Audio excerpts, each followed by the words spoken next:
The billionaire froze when he saw the nanny pull something metallic out of his son's stomach, something no doctor had ever detected.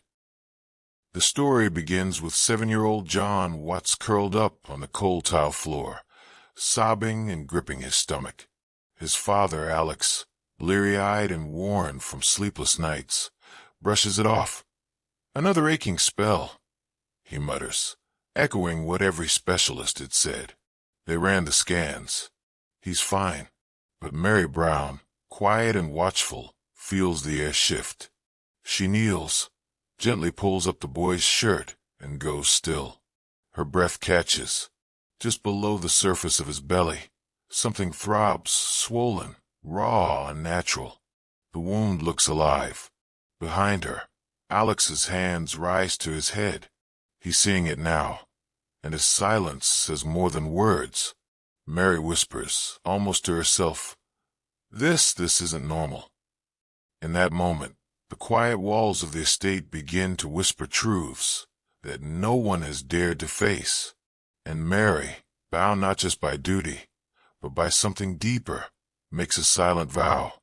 She will uncover what's inside this boy, even if Alex refuses to believe it. Before we dive in, make sure you like, share, and subscribe, because what this nanny uncovered inside the billionaire's son is something you've never seen before.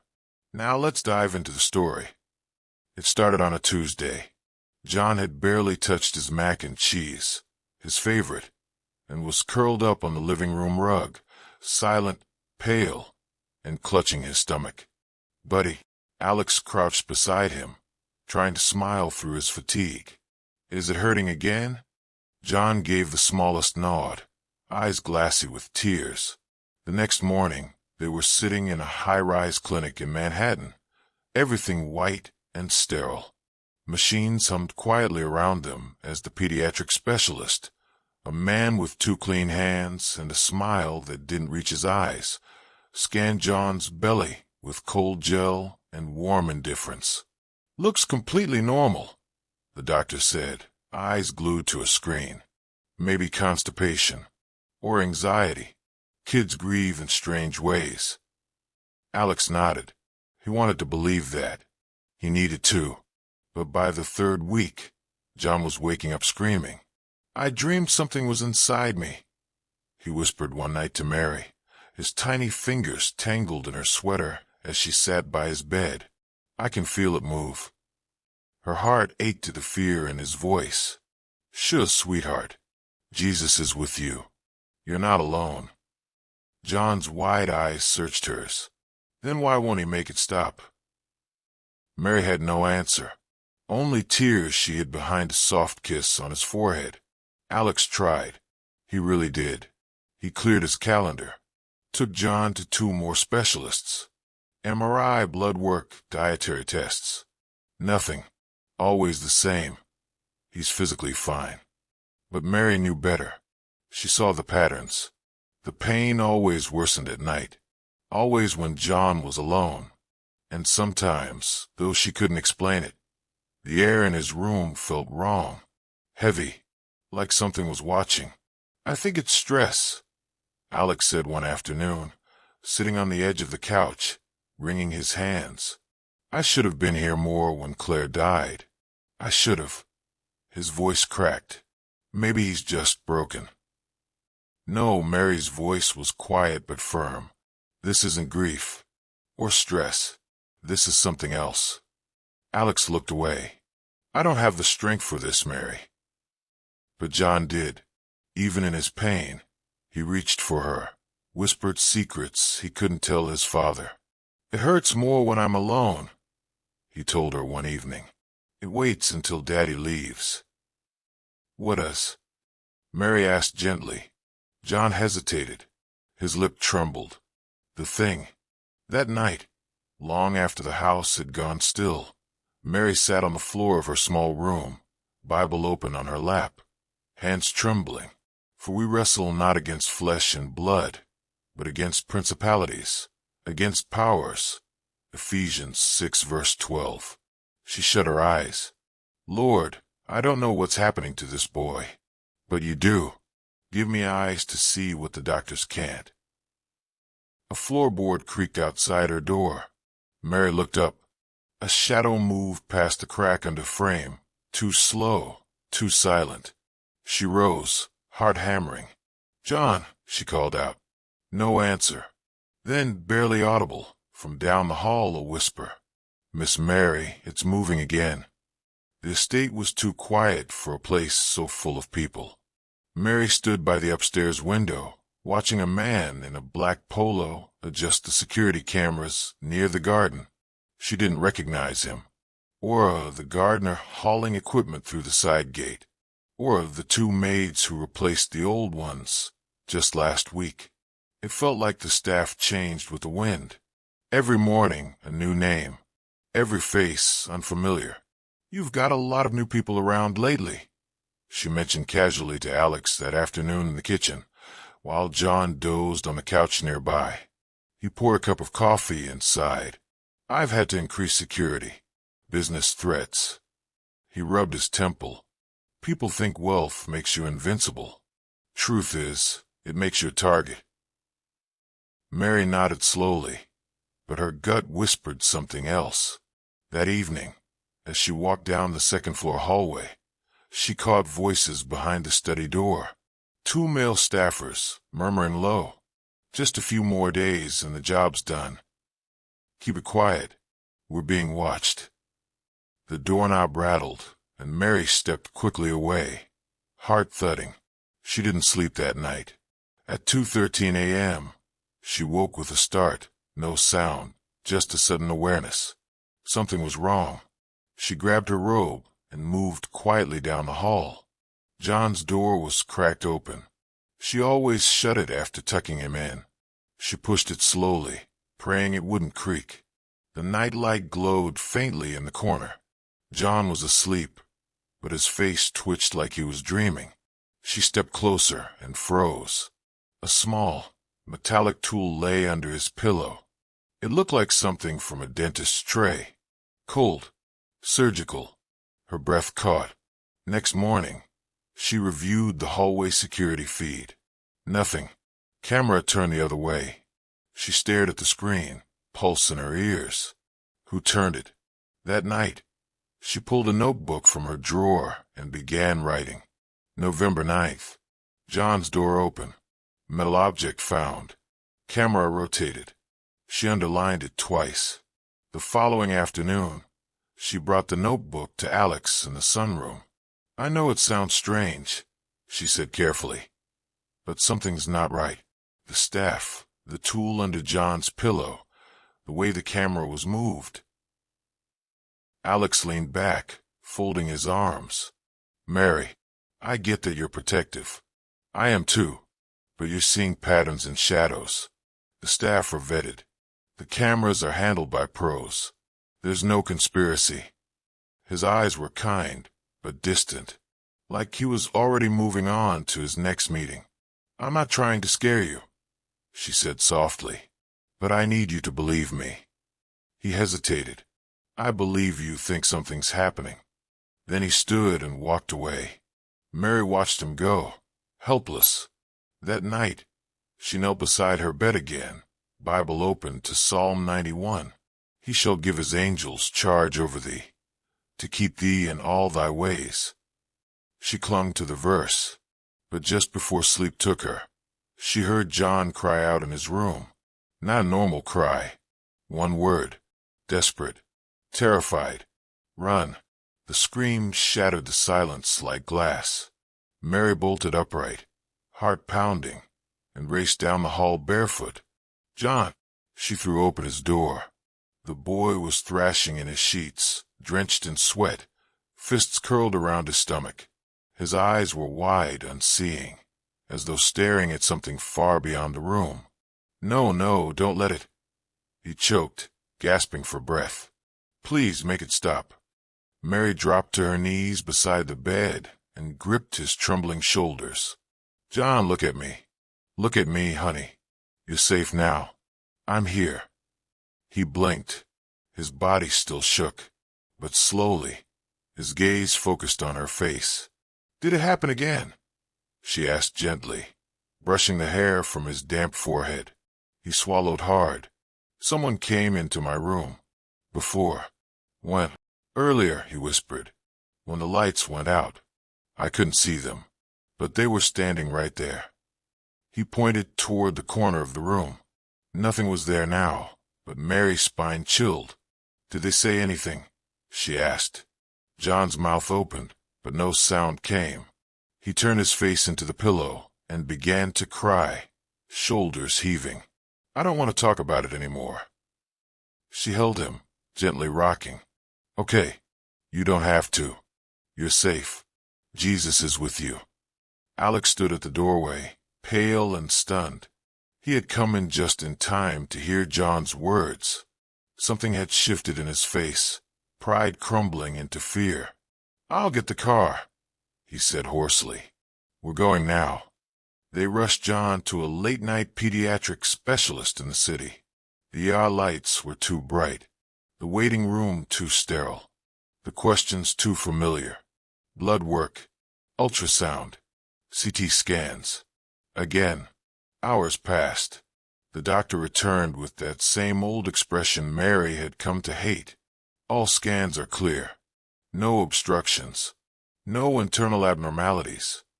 He gave a helpless shrug. Physically, he's fine. Alex ran a hand over his face and looked like he might break. He's not fine. Look at him. John sat limply on the exam table, his skin pale as snow. His shirt lifted slightly, and there it was. The wound. It had grown angry red, inflamed. And now, something bulged beneath it. A small, firm lump pushing outward, like it wanted out. No one said a word. Mary looked at the doctor, who stared at it with barely concealed confusion. That wasn't there earlier, he muttered. No, Mary whispered. It's growing. That night, they returned to the house. The silence was heavier than ever. John fell asleep instantly, as if his body had finally collapsed under exhaustion. Mary pulled a chair into the corner of his room and sat, notebook and Bible in hand. She wouldn't leave him again. She flipped to Psalm 121 and read aloud softly. He who watches over you will not slumber. The Lord will keep you from all harm. But even as she read, her eyes drifted to the lump. It pulsed. Once, twice, and then beneath the skin it moved. The scream came like a lightning strike, high, raw, and full of something ancient. Mary dropped her mug. It shattered across the hard wood as she spun toward the sound. John stood in the middle of the living room, face twisted in agony, arms wrapped tight around his belly, then collapsed with a thud that cracked her heart wide open. John, she cried, rushing to him. Alex burst down the stairs, shirt unbuttoned, eyes wild. What happened? What's happening? John was shaking violently, gasping between sobs. It hurts, it's burning. Mary lifted his shirt, and her breath caught in her throat. The swelling on his abdomen had grown larger, rounder, and now tinged to sickly green. But worse, just beneath the stretched skin, something metallic glinted under the light. Oh, God, Mary whispered. Alex's hands went to his head. What is that? What is that? She didn't answer. She ran to the kitchen, tore open the first aid drawer, and grabbed the tweezers with shaking fingers. Alex stepped in front of her as she returned. Mary, no. No, we don't know what that thing is. We need a doctor. I've taken him to doctors, Alex, she said, eyes blazing. All of them missed this. John's small hand reached for hers, sweat slick and trembling. Please, he begged through tears. Take it out. Mary, please. That was all it took.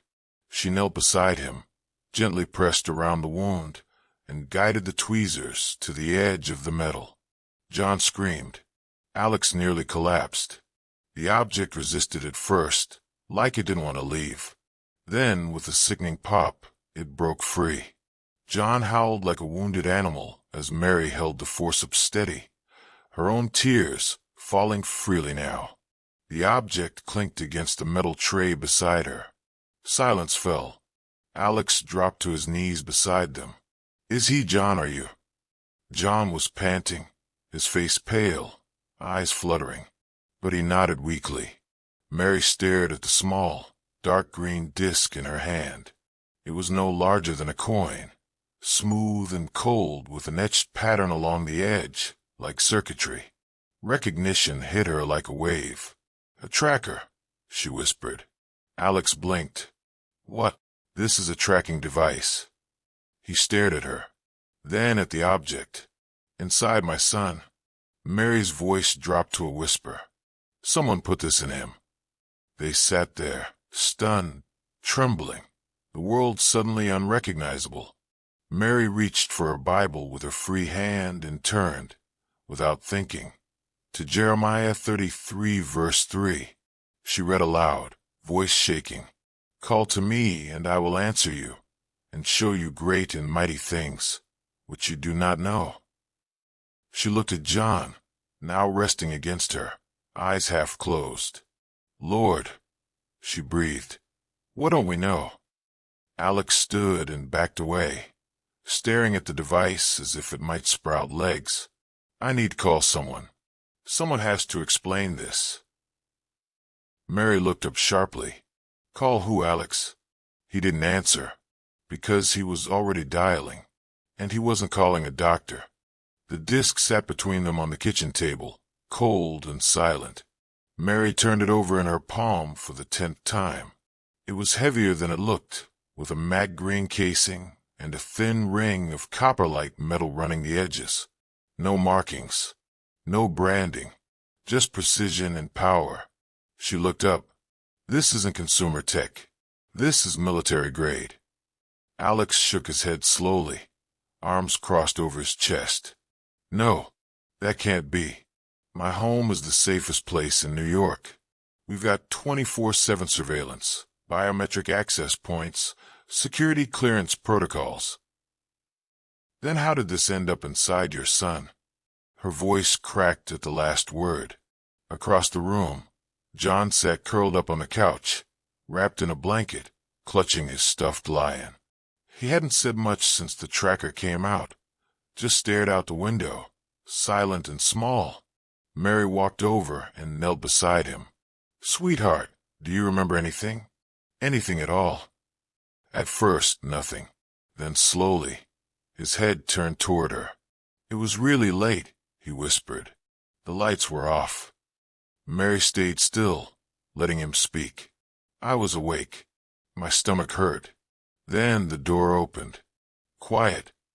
Alex stepped closer, his whole body tense. John's voice got smaller. "A man came in. I couldn't see his face. He wore gloves. He sat on the edge of my bed and said I had to be brave." Mary's heart sank. "What did he do, John?" "He pressed something cold to my belly," John said, tears filling his eyes. "He told me not to scream, that if I screamed, Daddy would get hurt." Alex's knees gave way. He sat on the floor like he'd been struck. "My God." Mary looked at the boy's scar, already scabbing over. The precision of the wound, the faint line around it. It hadn't just been inserted. It had been implanted. Professionally. Alex buried his face in his hands. All this time, he was living in fear. Right under my roof. Mary's voice was quiet, and whoever did this knew how to avoid your security. He stood abruptly. "We need to check the footage. Every angle. Every timestamp." They moved to the security room. Dozens of screens lined the wall. Alex typed in the date of John's nightmare, the night Mary remembered sensing the air shift. The camera outside John's room loaded, then glitched. Static, then black. Mary leaned forward. "Try the hallway cam." Same thing, footage scrambled. They checked a second night, then a third. It wasn't a random error. A pattern had formed. Every night John complained of pain. The security feed around his room had been corrupted. Deliberately. Mary whispered, Someone inside the house is doing this. Alex's mouth tightened. Someone on my payroll. He stared at the blank screen. And they're still here. It was always Victor. Mary hadn't noticed it at first. How the tall, silent guard seemed to blend into the background. But once she started watching, the pattern became impossible to ignore. Every time John screamed at night, every time the footage was corrupted, every time something fell off in the house, Victor was there, posted near John's wing, silent, still, watching. Mary began keeping notes again. Victor's schedule, his movements, the way he slipped into the old servants' corridor behind the study, a passage only Alex and Mary were supposed to know about. One night, after tucking John into bed, Mary followed quietly. Victor's voice echoed from the shadows, low and hushed. Yes, the job is done. The device has been transmitting for weeks.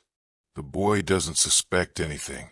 No, the father still thinks it's a health issue. Mary pressed her back against the cold wall, heart racing. We'll move to phase 2 soon. Just waiting for orders. The call ended. Victor's footsteps grew louder. She slipped back into the hallway before he saw her. She barely slept that night. The next morning, Mary confronted Alex in his office.